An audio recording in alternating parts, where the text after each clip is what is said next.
자, 여러분 드디어 콕콕전기수 회계 입문 7일차 마지막 강의가 되겠습니다. 7일차 강의는 계정 과목 공부를 할 거고요. 오늘은 그 내용 중에서 첫 번째 내용인 바로 유동자산 계정 과목의 공부를 해보도록 하겠습니다. 자, 본격적인 계정 과목 공부하기 전에 먼저 계정 과목에 대한 간단한 개념부터 다시 복습을 하고 유동자산 내용을 볼게요. 자, 계정 과목의 개념이 뭐였습니까? 계정 과목의 개념은 자산, 부채, 자본, 저 세 가지 항목은 재무상태표지요. 수익 비용의, 수익 비용은 손익계산서죠. 그래서 이 5가지의 변동 기록을 위해서 회계 단위에 부여하는 구체적 명칭, 이것이 바로 계정 과목이었죠. 자, 그런데 이 명칭의 선정 방식은 원칙이 뭐였습니까? 원칙은 그냥 자유롭게 선정하면 되는 겁니다. 그래서 이제 외상으로 판 돈 같은 경우에는 뭐 못 받은 돈, 뭐 외상 매출금, 뭐 외상 판매 금액 다양하게 정할 수 있긴 하지만 여러분 이렇게 되면 이제 통일성이 떨어지기 때문에 실무에서는 보시는 것처럼 한자를 기반으로 한 계정 과목 공통 사용을 하고 있다고 그랬죠. 그래서 외상으로 팔고 받지 못한 돈은 외상 매출금이라는 그 공통적인 과목을 쓴다고 했는데, 자, 실제로 여러분이 이제 앞으로 공부할 수 있을 이 전산회계 시험에서는 K-랩이라는 프로그램, 이거는 이제 세무사회에서 주관하는 시험이지요. 정확히는 세무사랑이라는 그 프로그램이 있는데 그거의 교육용 버전이다라고 이해하시면 되고요. 그리고 이제 AT 시험 같은 경우에는 더존이라는 스마트 AI 플러스라는 프로그램을 가지고 공인회계사회가 만든 시험인데 이 두 개의 시험은 거의 유사하다고 보시면 되는 겁니다. 약간 컬러는 다르지만, 자, 이 프로그램에서는 아예 딱 들어가면 프로그램에 외상매출금이라는 용어가 딱 들어가 있고요. 단기차입금 이렇게 해서 한자를 기반으로 한 공통적인 계정 과목이 딱 들어있어서 실제 실무할 때는, 그리고 이 두 가지 시험을 볼 때는 거기서 그냥 툭툭 골라서 엔터만 치면 되기 때문에, 자, 그렇게 실무는 쓰고 있다라고 설명드린 적이 있죠. 이렇게 되어 있습니다. 자, 이 내용 바탕으로 해서 이제 구체적으로 이 5가지 항목들에 대해서 이 프로그램들에는 그 용어들이 어떻게 계정 과목이 공통적으로 들어가 있나, 이제 그 구체적인 내용들을 살펴보도록 하겠습니다. 자, 먼저 이제 재무상태표 항목 중에서 오늘은 이제 그 중에 유동자산이라고 불리는, 다시 이해하는 당좌랑 재고가 들어가 있고요. 여러분 저랑 저 앞전에 이미 공부했던 것처럼 당좌는 돈과 관련된 자산이고요. 재고는 판매할 어떤 물건들에 관련된 자산들이라 그랬죠. 그런데 저것들은 다 1년 이내 판매 목적이라 그랬죠. 그래서 오늘은 굉장히 많은 양 중에서 유동자산에 관련된 계정 과목만 공부를 해보도록 하겠습니다. 자, 유동자산의 첫 번째 내용입니다. 유동자산은 이미 공부했던 것처럼 회계기간 말, 통상적으로는 12월 말이잖아요. 12월 말 기준으로 해서 얼마 이내에 현금화가 되는 것들을 유동자산이라고 불렀습니까? 바로 1년이겠죠. 그래서 1년 이내에 현금화가 되는 것들을 유동자산이라고 부르는데, 이 안에는 크게 2가지가 있는 겁니다. 첫 번째는 뭐냐면 바로 당좌자산이죠. 당좌란 단어는 말 그대로 돈과 관련된 어떤 것이란 뜻이고요. 돈과 관련된 어떤 것들은 뭘 말하는 거냐? 그 중에 가장 대표적인 것들이 바로 수개월 내, 그러니까 뭐 2달, 3달, 4달, 5달, 이 짧은 기간에 뭐가 되는 겁니까? 현금화가 되는 것들을 당좌자산이라고 부르는데, 이 당좌자산의 가장 대표적인 것들이 첫 번째 현금, 두 번째 보통예금, 세 번째 당좌예금이에요. 여러분들이 이제 사회생활을 하지 않은 학생이거나 전혀 이 업무를 해보지 않은 분이라 하더라도 당연히 현금은 알겠죠? 현금이 뭡니까? 보시는 것처럼 지폐나 현재 우리나라는 5만 원권까지 지폐가 나와 있지요. 동전 중에 제일 큰 게 현재 500원권이고요. 제일 작은 게 10원짜리가 있겠죠. 그리고 자기합수표예요. 자기합수표는 여러분은 아시는 분은 아시겠지만 10만 원권도 있고 100만 원권도 있고요. 자기합수표 중에서 가장 큰 금액이 바로 100만 원권이고요. 흔히는 10만 원권을 제일 많이 쓰죠. 이 뒤에다가 주민번호 같은 거 이름 적어서 주면 언제든지 현금처럼 쓸 수 있는 그런 그 돈들을 말하는 거죠. 그래서 이런 것들은 사실 형태는 다르지만 무조건 당장 돈을 쓸 수 있는 현금이다 라고 말하는 거고요. 보통 예금은 여러분 잘 아시는 입출금 예금이에요. 이자가 없죠. 내가 은행에 돈을 넣어놨지만 아무 때나 뺐을 수 있죠. 예, 그렇게 되어 있습니다. 자, 근데 이제 당좌예금부터는 조금 실무적인 내용이 들어갑니다. 당좌예금은요, 보시는 것처럼 당좌 수표 대금이 지급되는 예금이에요. 그래서 내가 은행에 가가지고 당좌예금 계좌 하나 만듭니다. 그리고 은행에서 바로 눈에 보이시는 이 당좌 수표를 받아가지고 옵니다. 여러분 이 양식은 빈 양식이고요. 이렇게 빈 양식에다가 돈 얼마 금액을 쓰게 돼 있고 아래에다가 발행자, 발행인 이런 것들을 씁니다. 그래서 보시는 것처럼 이렇게 구분선을 잘라가지고요. 저 왼쪽에 있는 부분은 발행자가 갖고 있고요. 오른쪽에 있는 부분은 이제 상대방이 가지고 가서 이 상대방이 이 수표를 들고 가서 여기 현재 어떤 은행이라고 써 있잖아요. 이 은행에다 제시를 딱 하면 이거를 발행한 사람의 당좌예금 계좌에서 여기 써 있는 금액이 빠져나가는 거죠. 이게 바로 당좌 수표입니다. 근데 어떤 학생들은 그렇게 생각할 수 있습니다. 굳이 이걸 뭐 이렇게 수표를 끊어줘? 인터넷 뱅킹으로 한 1억 입금해주면 되지. 이렇게 생각할 수 있죠. 맞습니다.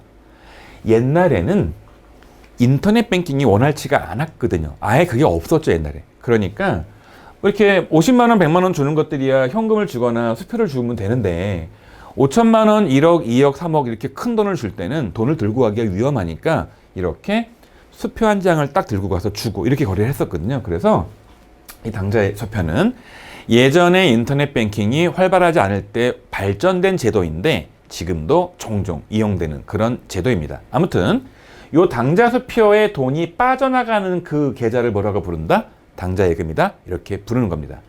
요 대표적인 세 가지가 당좌 자산이에요. 근데 이것만 있는 게 아닙니다.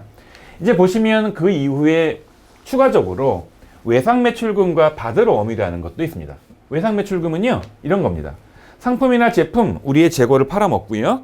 돈을 받지 못한 거예요. 근데 이게 구두상 외상이에요. 예를 들어서 물건을 1억어치 팔았더니 거기서 그러는 겁니다. 1억? 지금 돈이 없다. 내가 이달 말쯤 가가지고 1억을 줄게. 물건부터 줘. 라고 하면 물건을 주죠. 매출 인식을 합니다. 원가 인식을 합니다. 단계손익이 생깁니다. 돈은 못 받았잖아요. 그래서 그거를 이렇게 구두상 외상으로 한 경우에는 외상매출금이라는 개정 과목을 쓰는 거고요. 받으러움은 이제 비슷한데 외상은 외상인데 못 받았는데 어음을 수령하고 외상을 받는 거죠. 이게 무슨 말이냐고요?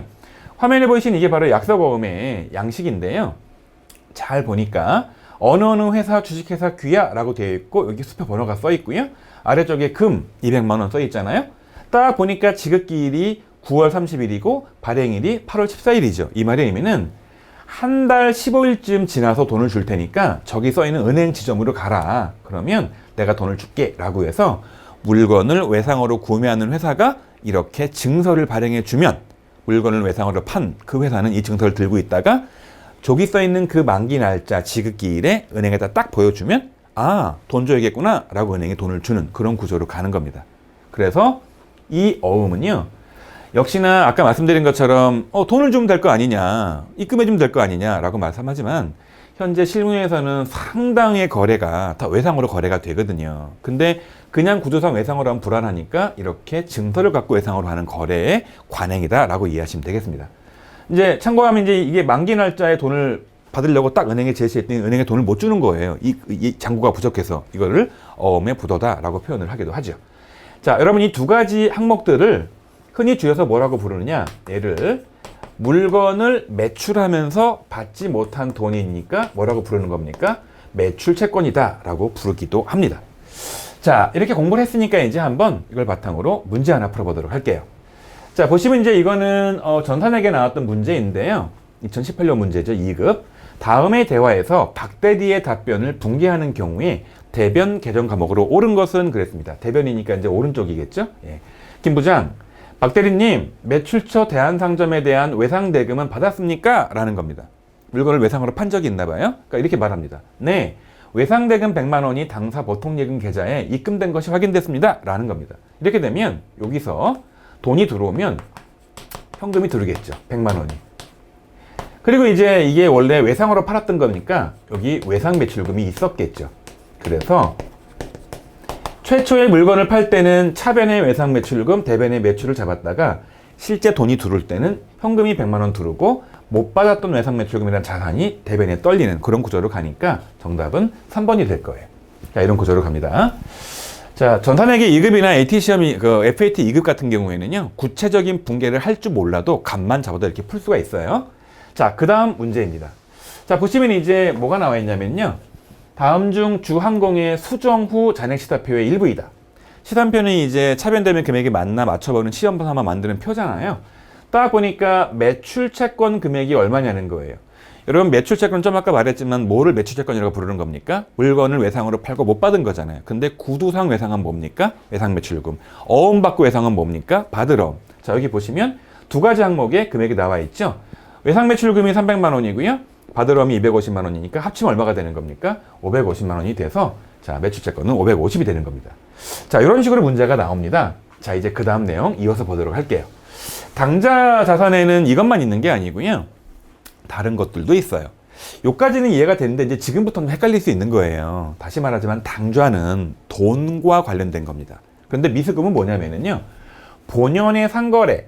상거래라 말하면 상품을 팔거나 제품을 파는 거예요. 상품은 전에 설명드린 것처럼 내가 남이 만든 걸 갖다가 파는 걸 상품이라고 부르고요. 제품은 내가 원재료를 사가지고 만들어 파는 게 제품이잖아요.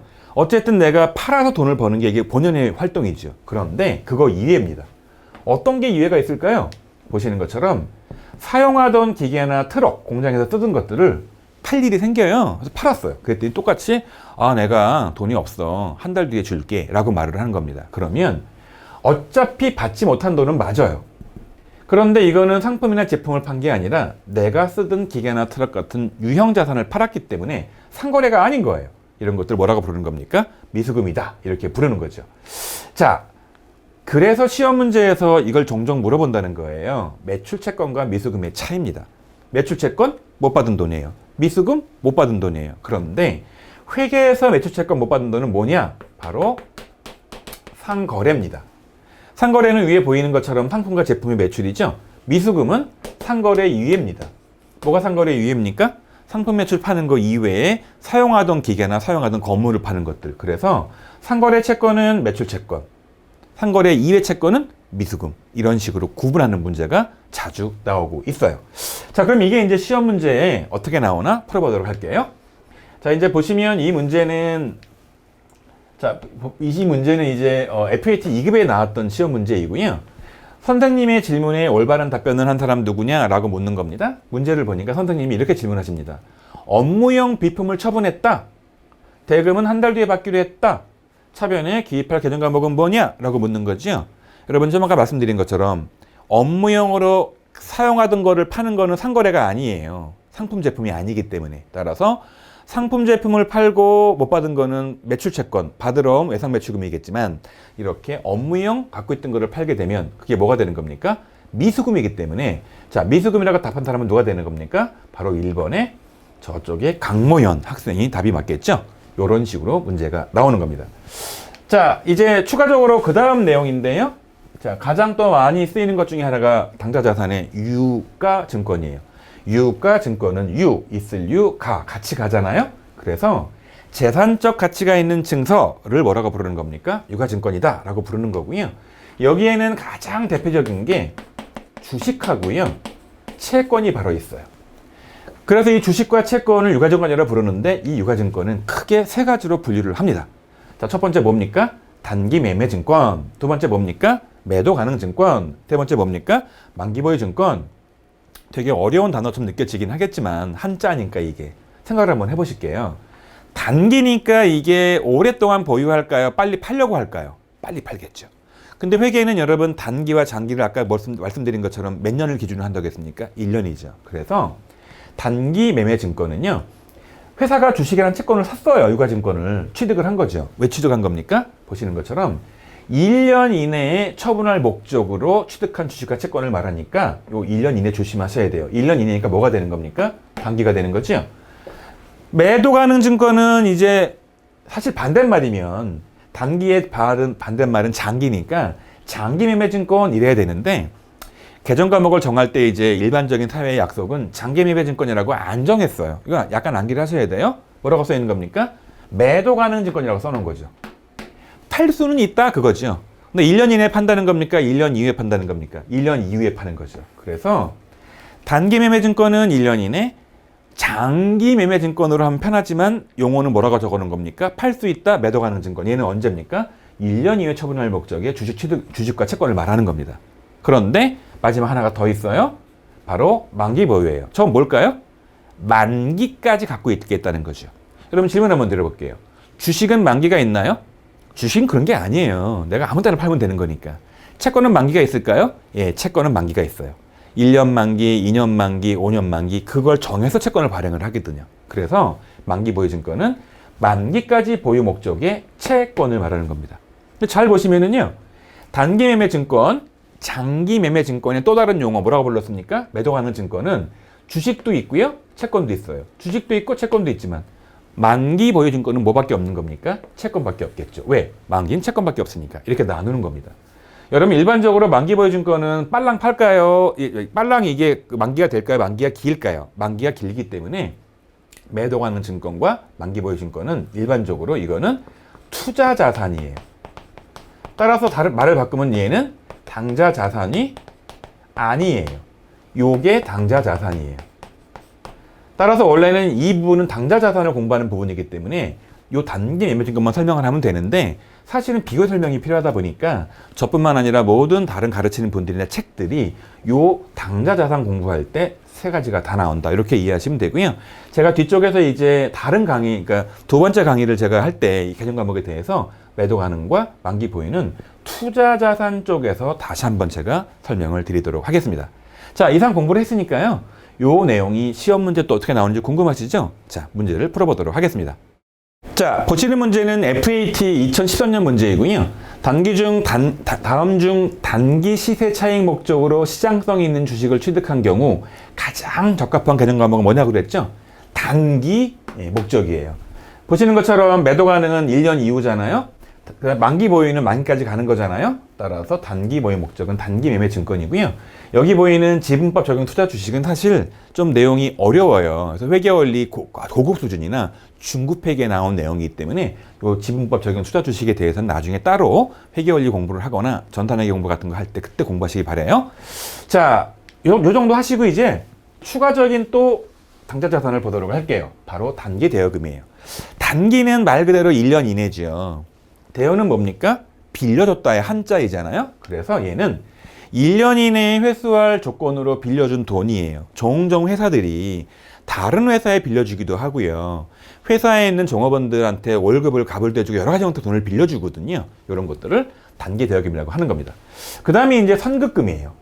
선은 미리 선, 급은 줄급이잖아요. 이거는 뭐냐면 미리 준 거예요. 이런 거죠. 상품이나 기계 같은 거를 구입하거나 사무실 전세를 구할 때 미리 지급한 선금이나 바로 계약금이에요. 사회생활을 안 해본 분들은 잘 모르시겠지만 내가 전셋집을 하나 구하러 가잖아요. 예를 들면요. 또는 집을 매매하러 가잖아요. 내가 취득하러 가잖아요. 그러면 집주인들이 전세를 내주면서도 실제 입주하는 날 전세 보증금을 받게요. 계약하는 날 일단 10%쯤 선금, 계약금 미리 받고 입주할 때 90% 나머지 잔금을 받게요.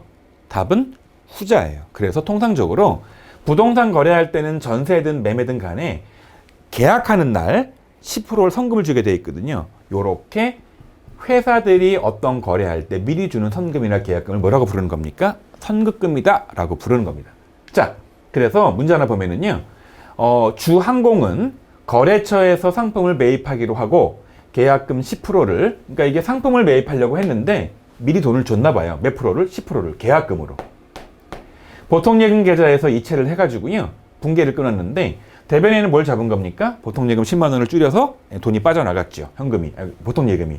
차변에 10만 원을 뭘 잡아야 되는 겁니까? 아직 상품을 구입한 게 아니잖아요.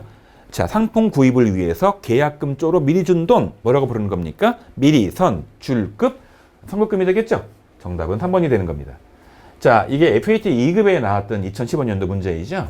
이런 식으로 FAT 2급 시험이나 전산회계 2급 시험에서는 아주 기초적인 개념의 개정 과목의 의미를 묻는 문제들이 종종 출제가 되고 있죠.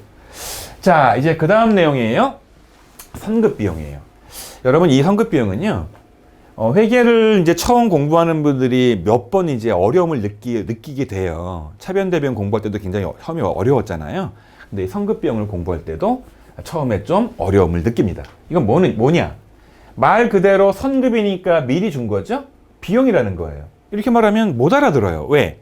실제 이 공부를 하는 분들은 대부분 다 학생들이 많으신데 사회생활을 안 해봤잖아요. 자, 선급 비용의 대표적인 케이스가 바로 뭐냐면요. 자동차 보험료예요. 자동차가 없으시니까 모르죠. 근데 자동차를 갖고 있으면 1년에 한 번 보험을 가입해야 돼요. 사고를 대비해서. 그런데 이 자동차는요. 1년치를 미리 내는 거예요. 자, 이 사례에서는 얼마를 낸 겁니까? 12만 원을 냈죠. 1년에 12만 원이니까 한 달에 얼마입니까? 만 원이겠죠. 그래서 회사는 보시는 것처럼 2019년도 11월 1일 날 보험 계약을 한 거죠. 그래서 얼마를 준 겁니까?